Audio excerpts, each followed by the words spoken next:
17.65. Lloydricia Cameron, 17.77 meters. The discussion in the pre-morning session showed, David, was that I don't think anyone felt that Lloydricia Cameron would have advanced to the final of the women's shot put event. But again, creditable performance, 17.77 meters. Yeah, I mean, the same distance that she threw at Nakak, and just about the same range. She had a series 17.22, 17.69, and then 17.77. So she's consistently in that range, and that range is not going to get too far. But of course, she will have to get a little stronger, faster, and improve on her performance.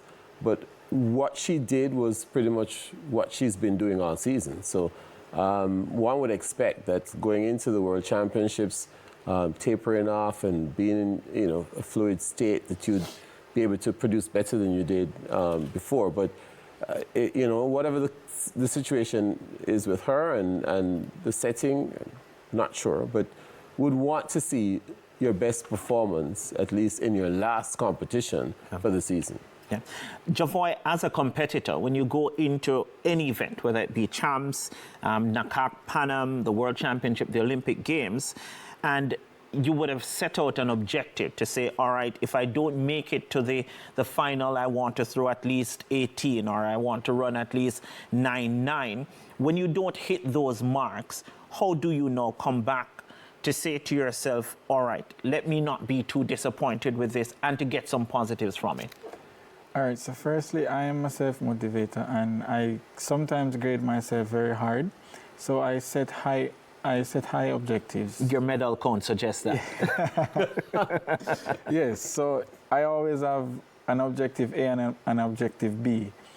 So if I don't achieve objective A, then I should achieve objective B. So in the event that I don't achieve any of them, then I say, all right, what did I do wrong today? How do I come back from this? And I will analyze my race and see where did I go wrong. And that is what I do until I figure out what I did wrong. And then I try to implement it in training and see if I can improve. And that is how I pick myself up from any disappointment. The interesting thing about this season is that this is the last meet. Yeah. So in all your preparation, all your training, it should prepare you for this meet. And so it's a very interesting, it's unique in the sense it's the first time we're doing this. Yeah.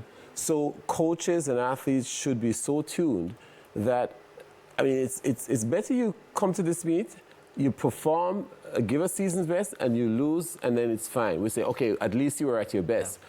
But when you come and it's less than your best, something is off. And so the review has to be very much thoughtful and thorough to make sure you walk away with the right lessons and not necessarily, have an incorrect assessment of how your season went. Is it more difficult for field event athletes to maintain a form right throughout a season?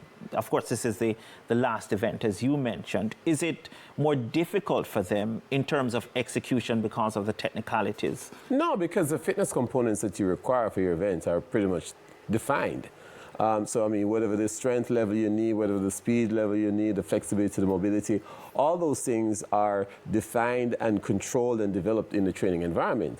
So you must know what you're doing in terms of how do you optimize, how do you get to peak state by modifying these various things, and some of them are conflicting in terms of their development. So you must do it right, and it can't be a guessing game. There has to be quite a bit of experience brought into the decisions that are made, especially going into championships like this. But of course, this would be a first for everybody, and so some mistakes will be made, and hopefully, as I mentioned earlier, the lessons learned will be correct.